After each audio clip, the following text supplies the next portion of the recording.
Hello everybody, I'm Dr. Dayashankar Gautam, Assistant Professor, Department of Zoology, St. Teresa's College, Jabalpur, Madhya Pradesh. Today we are going to study cystic fibrosis. This presentation is the fifth part of human genetic disease. These are the points under which we are going to cover this presentation. Cystic fibrosis is one of the more common genetic disorder found in Caucasians. It was discovered in 1938 by American pathologist Dr. Dorothy Anderson. This disease is usually considered to be a recessive disease. Lab Chi Chu discovered CFTR gene in 2012, which is responsible for this disease. CFTR gene contains 27 exons. Now, what are the symptoms? The symptoms are the patient with cystic fibrosis produce large quantities of thick, sticky mucus which plugs up the airways of the lungs and clogs the ducts leading from pancreas to the intestine, causing frequent respiratory infections and digestive problems.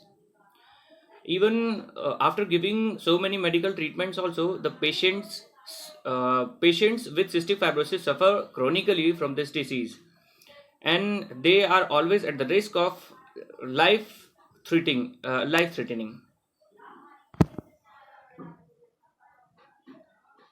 Now, when we come to know the genetical status, the parents themselves are normal.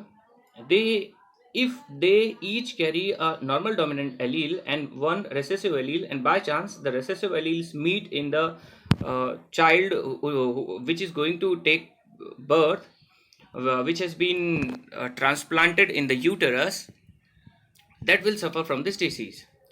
Since they have a homozygous recessive baby, so the baby will be suffering from this condition. We know when we see the parental status, there are three genetical conditions. Condition number one, if any if anybody is having the genotype capital A and capital A, suppose the allele capital A represents the dominant allele of CFTR. So if anybody is having the genotype capital A and capital A, so that person will be normal. That means CFTR functioning will be normal in that person. If anybody is having the genotype of capital A and small a, that will also be a normal one, because one allele will be okay for the functioning of the CFTR gene.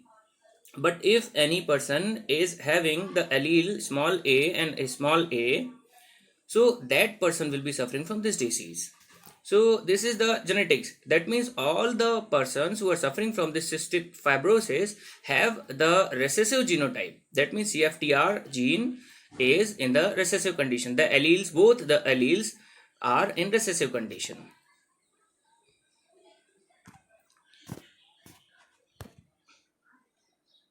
Now, when we want to know the mechanism, why this happens, what is the role of CFTR gene?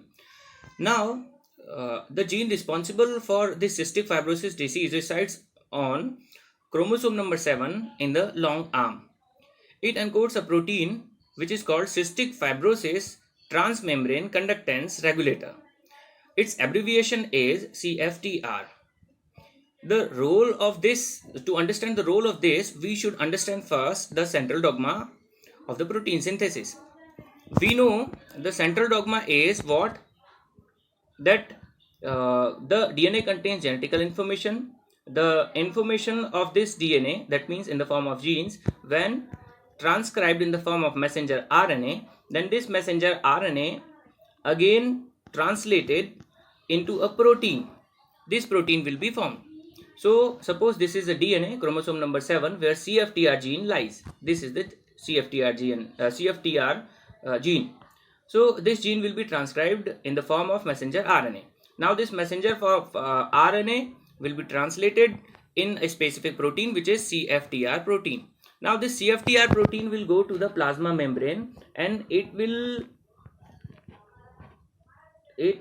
be lying there.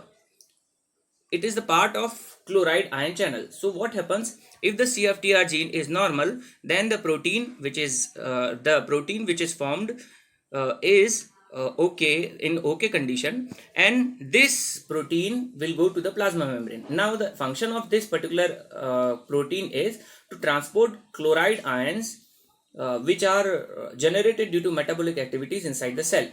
So the chloride ions will go outside, and there is sticky and thick mucus outside the cell. So when this chloride ion goes outside, then this thick mucus will be thin, so the person will be normal. Now if the CFTR gene is mutated, then the messenger RNA will be transcribed, then the protein will be there, but due to unfolding problems, due to protein folding problems, probably this particular protein will not go and bind to the plasma membrane. So the chlorine which is generated inside the cell will not go outside, and the thick mucus which lies outside the cell will be there, and it will be clogged. So what happens in the next condition?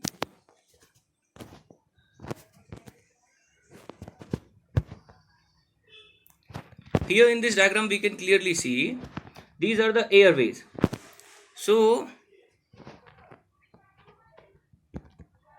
now in these airways we can see that when thick mucus is here, thick mucus is collected or accumulated, then the airways will be blocked, and this will create a big issue.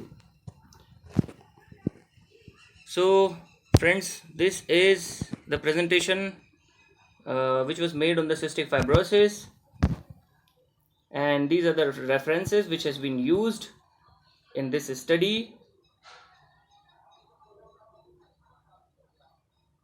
Thanks for watching. Namaskar.